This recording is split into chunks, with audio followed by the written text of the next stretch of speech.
and it's going about modeling population dynamics, and Alejandra is going to tell us more about it. Okay, hello everyone. My name is Maria Alejandra Ramirez, and today I'm going to be talking about modeling population dynamics with Julia. So overall, the question that we're interested in is how does a population with interacting individuals evolve over time? This is a very interesting question for many different disciplines. So for example, in ecology, when you have different species that interact with each other and are competing for resources, you would like to know how the system evolves. Also, for social sciences, when you have different types of behavior that are competing, for example, for power, then you want to know how the system evolves. Also, in economics, when you have different types of agents, like households or banks or companies that have different strategies, and they come together in the marketplace, you want to know which strategy is the better one when you have conflict of interest. And in computer science, when human agents and artificial agents come together, you want to know which strategy will perform better in the long run. Of course, this question is interesting for many more, many more disciplines, and for this, we're going to be using this package, DynamicalSystems.jl and Agents.jl. These are going to be very useful packages to solve these type of questions. So just to have kind of a way to go, I'm going to be talking about evolutionary game theory. This is a mathematical framework that models evolution of populations using game theory principles. So this is going to be very useful when you have a population with different agents that interact with each other and you want to know how the system changes over time. So in this example, I'm going to have two different types or two different strategies. I'm going to use this word like having the same meaning. So we have type A and type B, or strategy A and B, and we're interested on how the system changes over time in terms of composition. So we're interested in frequencies, in relative amounts. So in this example, the frequency of A is 0.4 and the frequency of B is 0.6 because we have a total population size of 10. So we have a normalization condition. The sum of the frequencies should be equal to 1. And then you need for these strategies or types to be interacting with each other. And there is where we're going to use a payoff matrix of interactions. It's going to tell us the outcome of the different interactions, and you read it by rows. So if I am individual type A, I read the first row. But if I am individual type B, I read the second row. So if I am A and I interact with another A, then I get lowercase a. If I am A and I interact with B, I get lowercase b, and likewise for strategy type B. So the core concept of evolutionary game theory is fitness. The higher the fitness, it is more likely for this strategy to have evolutionary success, higher probability of evolutionary success, meaning that if you have a higher fitness, eventually you might dominate the entire population. In this framework, fitness is frequency dependent, so it's going to depend on the different frequencies and on the interactions of the payoff matrix. So for this, we're going to be using two different descriptions, deterministic and stochastic descriptions, which are descriptions that you might use already in your models. And they differ in the main assumption. So for the deterministic case, what you have is an infinite population limit assumption. The total population size is going to be infinite, while for the stochastic approach, you're going to have the assumption of a finite population.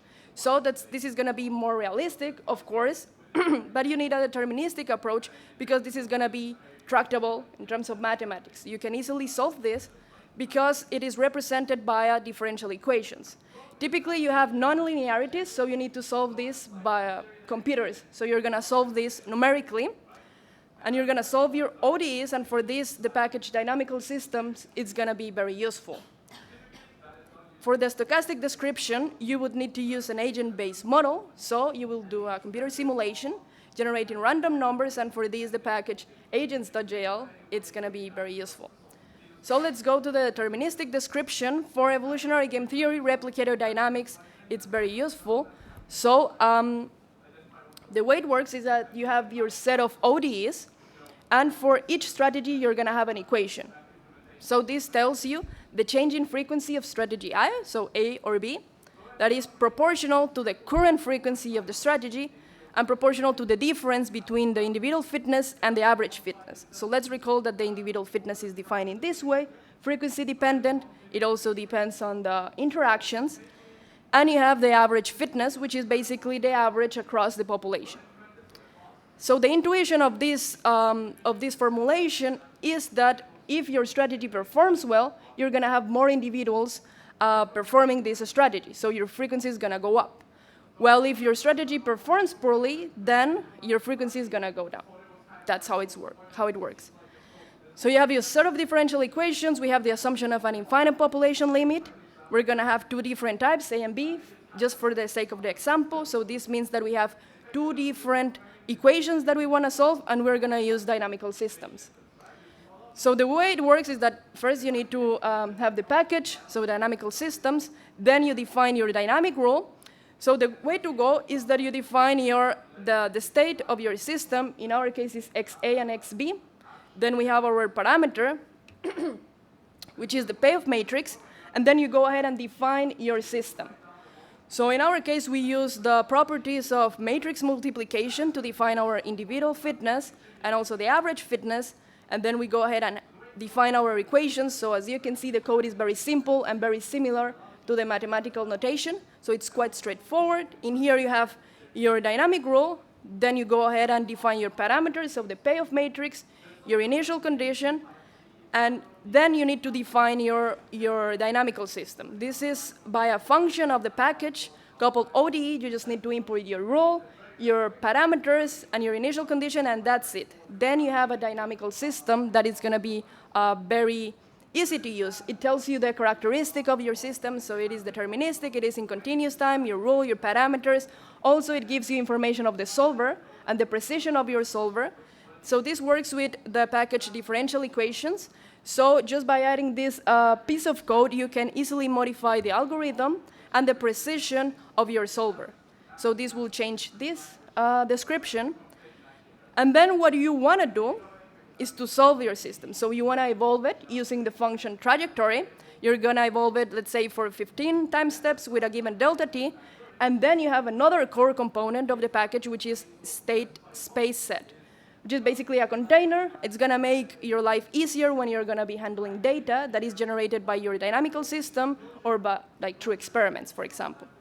So just an example. So let's say we have this payoff matrix where clearly type A, it's dominant. So if we solve it, in the x-axis we have the time steps, and in the y-axis we have the frequencies. So we can see that very quickly type A dominates. So here is a scheme, a diagram of what this would look like. Then let's look at the opposite example where type B dominates. So very quickly, type B dominates. This is how it looks like. And then a little bit more complicated example. Then you have coexistence where type B just has only a slight advantage. And then you see this very nice outcome in which you don't have a complete dominance, but you still have an equilibrium, but it's going to be a coexistence equilibrium. So of course, these are diagrams because the main assumption is that you have an infinite population. So you need to imagine an infinite population. We have this assumption because, as I mentioned, it's going to make our life easier in terms of math. This is tractable because you're dealing with ODEs. Another example, which is kind of fun, it's the rock, paper, scissors. Maybe you have played this game in your childhood. So the way it works is that rock defeats scissors, scissors defeats paper, and paper defeats rock. You can represent this by a payoff matrix. You read it by rows. This means that you have three different equations that you want to solve, and then you have a very nice outcome, which are periodic oscillations. Sometimes rocks dominate, sometimes paper, sometimes scissors, because you have a cyclic dominance, as you can see in the diagram. And this is just to display that you can have a very rich range of behavior, ranging from just going very quickly to a fixed point, to periodic oscillation, to something as crazy as chaotic dynamics. So to have this, and to analyze this, we use dynamical systems because this is a library for nonlinear dynamics and nonlinear time series analysis. And we want to call it the library because actually this is composed of many different submodels to perform different measurements in your time series. Also, it's a library because you not only go there to pick the functions, but also you go there to learn. There is a very nice documentation where you can learn about these methods, and you also have papers where these methods were formulated and so forth. So if you have your dynamical systems, for example, you can use chaos tools or attractors to analyze your system. when you have your data, like your data generated by your dynamical system or by an experiment, then you can have some kind of recurrence analysis. You can measure fractal dimensions. Also, you have complexity measures. You can perform delay embeddings and so forth. So there are many different functions. You can explore it in the documentation of your package. And if some measure is lacking, you can still contribute. So it's like, you know, an evolving project. And now let's go to the stochastic description. In here, the assumption is a finite population. Right? We want to make it more realistic, and for this, we're going to use a Moran process. So we have our initial state, and then what is going to happen is that in each time step, a birth proportional to fitness is going to happen. So for the sake of the example, let's assume that type A has a greater fitness than B, so let's assume that we just happen to choose this one by chance. And then what is going to happen is that we're going to have a random death. So randomly, we're going to choose any individual. So let's just happen to choose this one. And then if you think about it, the offspring of type A is going to replace the type B that was chosen to die, because the size of the population needs to remain constant. And this, of course, is going to change your population step by step. It's going to evolve it. For the people more familiar with this type of processes, this is a birth-death process. And for this, we're going to be using Agents.jl.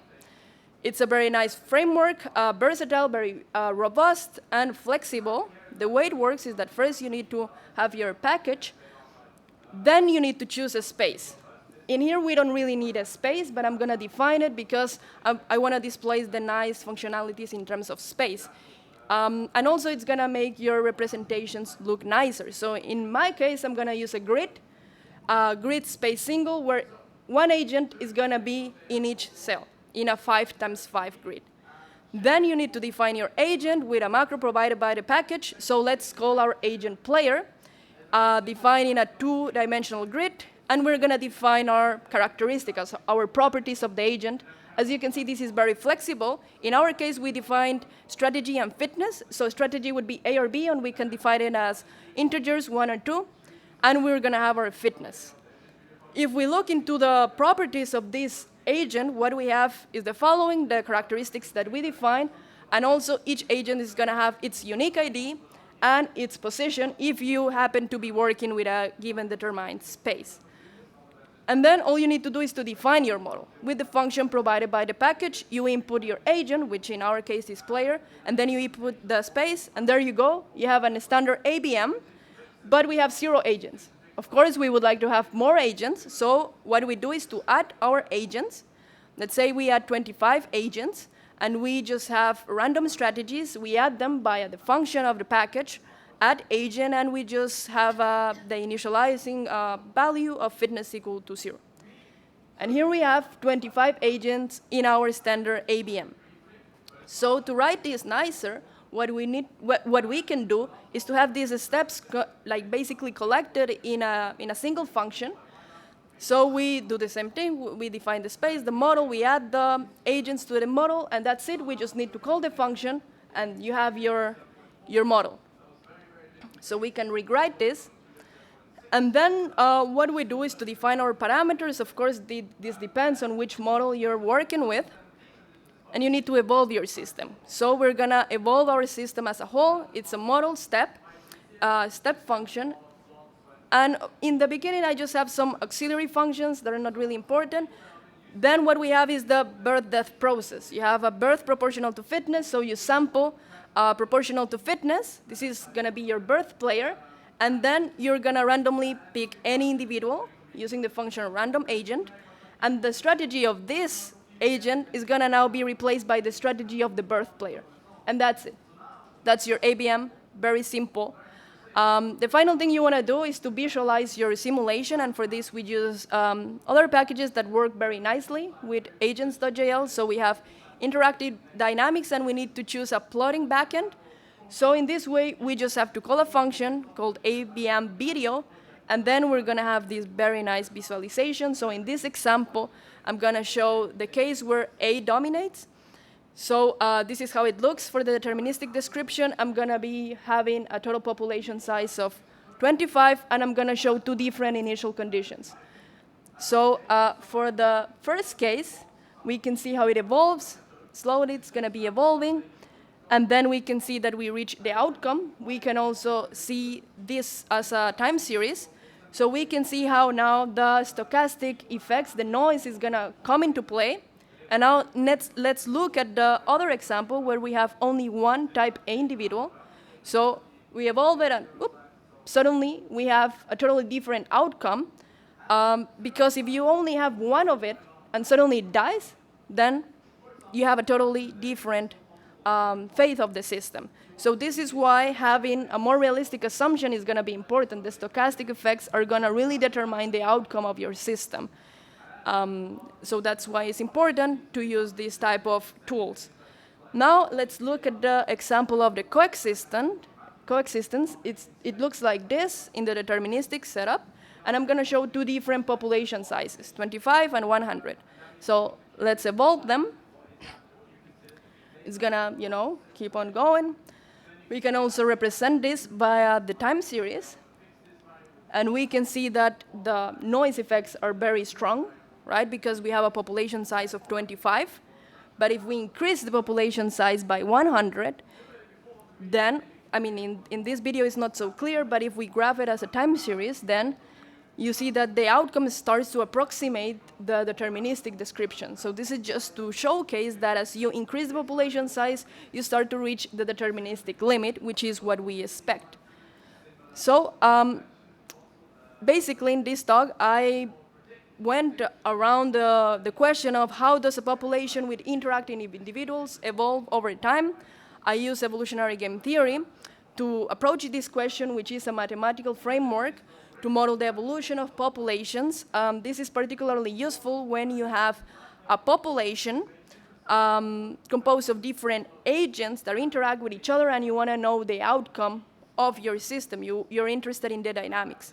We have two different approaches, the deterministic and the stochastic description. They're fundamentally different in terms of their assumptions. So in the deterministic case, you have an infinite population limit.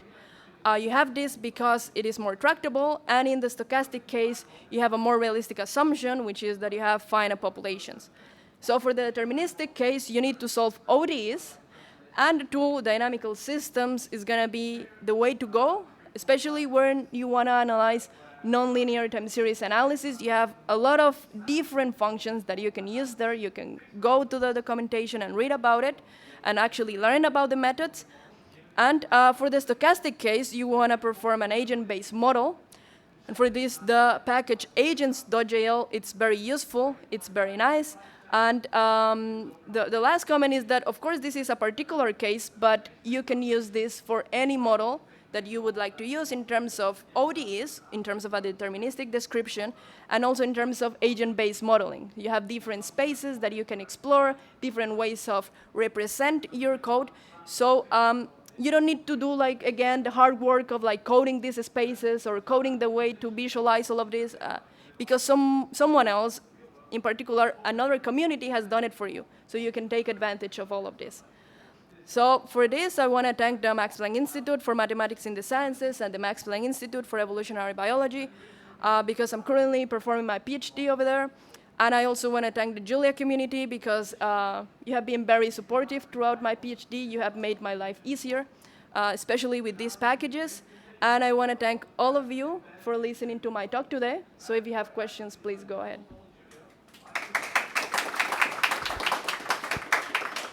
Yeah, thank you so much. And I'm going to do the job of microphone handler for everyone who has a question. Oh.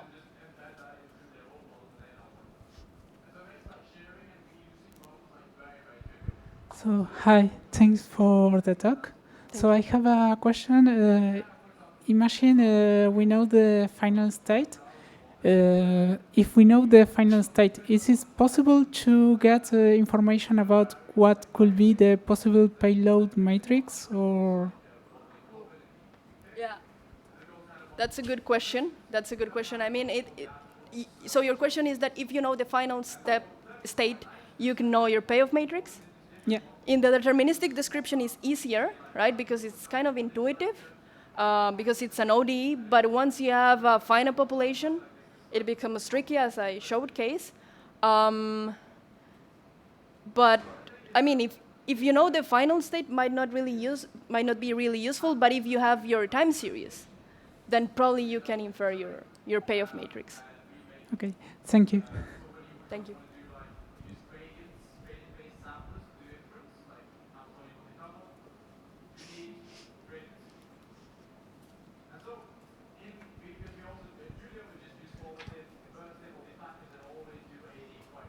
Thanks. Do you have an example with 4 species that you can tell us what happens there? I don't know if you have some slide with 4 species, or you can tell us if With something 4 new species. with 4 species, because you showed us 3 Yeah. species with the rocks, paper, scissors. Actually, that's my PhD work. So yeah, maybe like reading my papers would be useful. I don't have it here, but basically you can have chaos. Because if you're dealing with a continuous dynamical system, but you can remember and you can recall that in reality we have one less dimension because we have a normalization condition. So if you go to 4 species, then you have a 3D system, and a dynamical system. That means that, that chaotic dynamics are possible. But that doesn't mean that you necessarily are going to have chaotic dynamics. You can have this type of dynamics that quickly converge into a fixed point or periodic oscillations. But if you have the right parameters, then you can have chaos. And all the different things that it implies that you have chaos.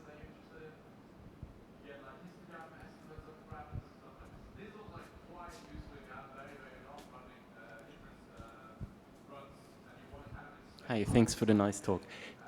You mentioned these 2 dimensions, or rather, these 2 ecosystems, one where you model a finite population and one where you model, you assume that the population is infinite. So Yeah. is there a way, if you model your system in the finite case, to transfer it to the deterministic case automatically? Yeah, that's also part of my PhD. Oh yeah, nice. So, Cool. I mean, people have done this already. So you have your stochastic approach, and then what you can do is derive a stochastic differential equation, and then you can also just remove the noise term, and I then see. you have your deterministic system. But of course, you need to derive this mathematically. It's not as automatic or straightforward. You need to like do all the heavy lifting on having this mathematical, analysis on how to go from a stochastic approach to a deterministic approach. Some cases are already done; they're like standard, but others you need to have all this treatment to get them. I see. Okay, thank you. Thank you.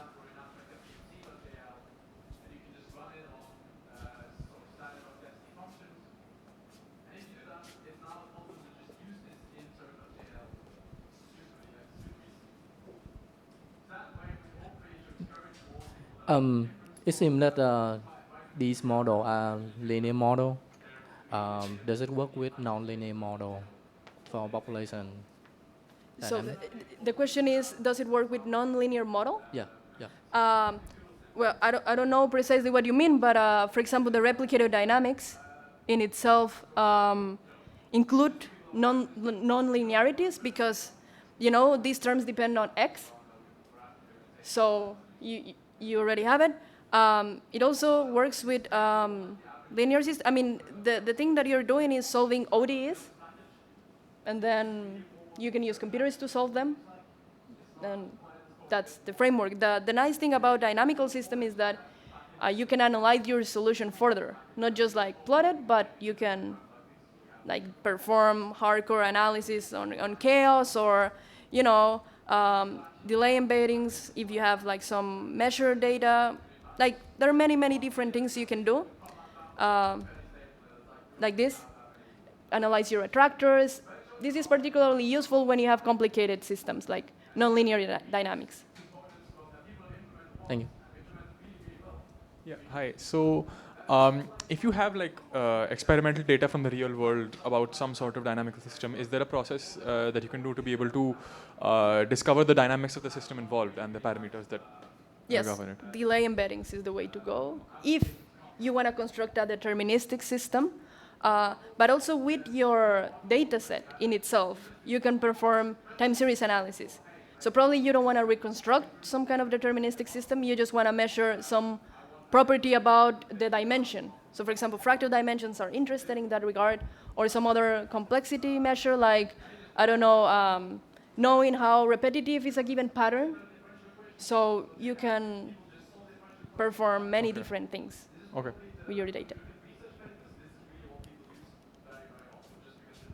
So a comment on that is that with state space set, by just having it represented in this way, then you can use very easily all these tools. So it's a standard way to use it. Yeah. More questions? 3, 2, 1. No questions. It's okay. All right, then I guess we can start with lunch break, and then it's 2 hours. And thank you so much again for the Thank you. presentation. Thank you.